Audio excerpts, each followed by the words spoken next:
भक्तजनों, आज आप सुने भगवान शंकर की व्रत कथा। एक शिव भक्त भगवान शंकर को खुश करने के लिए भगवान शिव के मंदिर पहुंचा। भगवान को खुश करने के लिए वो एक लोटा में दूध भर कर शिव जी का अभिषेक करने के ले लिया। साथ में फूल माला, धतूरा का फल, बेल की पत्तियाँ जो शिव जी को अति प्रिय है वो सब भी ले लिया। मंदिर में जाकर भगवान को सब अर्पण करने के बाद लौटते समय जब मंदिर का घंटा बजाने के लिए सर ऊपर उठाया तो देखता है कि मंदिर में सोना का घंटा लगा हुआ है। सोने का घंटा देखकर उसके मन में लालच आ गया। वो सोचने लगा कि यह सोना का घंटा अगर मुझे मिल जाता तो मैं कितना धनवान बन जाऊंगा, मेरे पास बहुत पैसे आ जाएगा। यह सोचकर उसने सोने की घंटा चुराने की योजना बनाई। अभी तो दिन का समय था, चोरी करने के लिए उपयोगित समय नहीं था।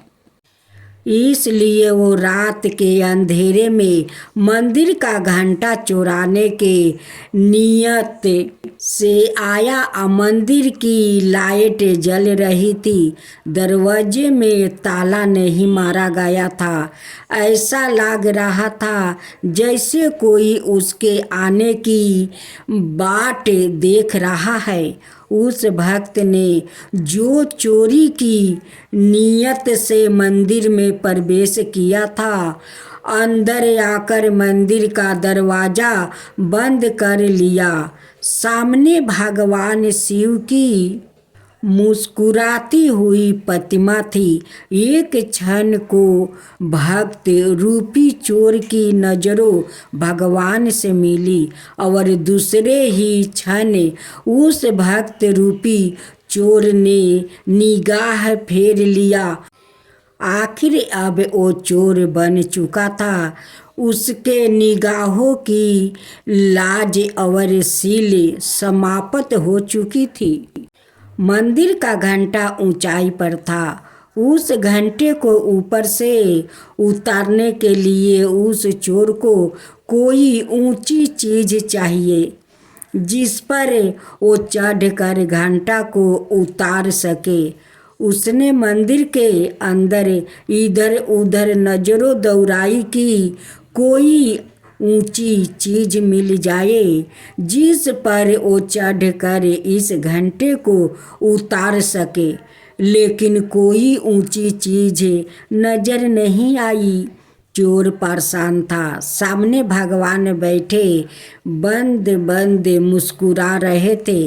भगवान से अपने भक्तों की मनोदशा कहाँ छुपी रहती है, युक्ति भी तो भगवान ही समझते हैं ना। उसे भक्त रूपी चोर के मन में भी तुरंत एक उपाय आ ही गया। जिस शिव प्रतिमा की वो रोज पूजा करता था, जो शिव प्रतिमा उसके लिए साक्षात भगवान थे, जिनके चरणों में उसका सारा संसार था, वो भगवान की मूर्ति आज उसके चोरी में काम आने वाली थी।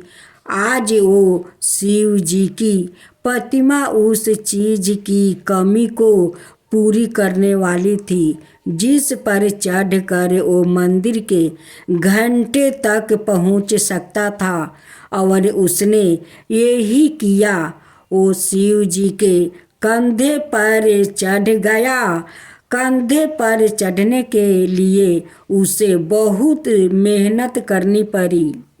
शिव जी के कंधे पर चढ़कर वो मंदिर का घंटा उतारने का प्रयास करने लगा, लेकिन यह है क्या, घंटा तो अभी भी ऊंचा है। वो चोर बहुत मायूस हो गया, उसके नेत्रों में जल भर आया और जल का प्रभाव तेज होती ही भगवान भोलेनाथ के सर पर टपकने लगा। भगवान भोलेनाथ सदा अपने भक्तों की सूध लेने वाले, जल की धारा से प्रसन्न होने वाले, आज कैसे नहीं प्रसन्न होते। आज तो उनका एक भक्त अपना आंसू रूपी जल उन पर बरसा रहा था और तुरंत ही अपने भक्त के समक्ष प्रकट हो गया। वो चोर अपने भगवान को अपने सामने देखकर भाव भोर हो गया। भगवान तो अपने भक्त की मदद करने आए थे।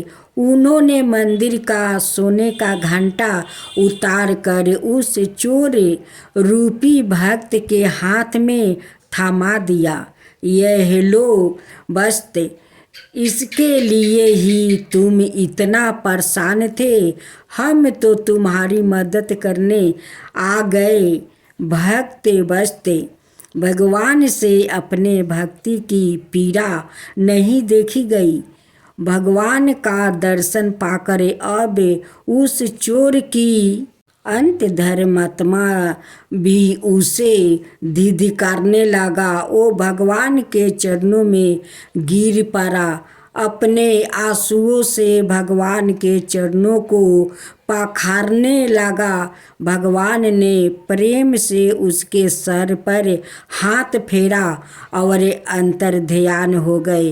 अब वो चोर फिर से शिव भक्त बन गया था, एक सच्चा शिव भक्त था। तो ऐसे है हमारे भोलेनाथ, कब किसको कौन सी बात पर प्रसन्न होकर दर्शन देंगे। भोलेनाथ कहाँ नहीं जा सकते हैं, वो तो कण कण में बसते हैं, जहाँ तहाँ जा सकते हैं।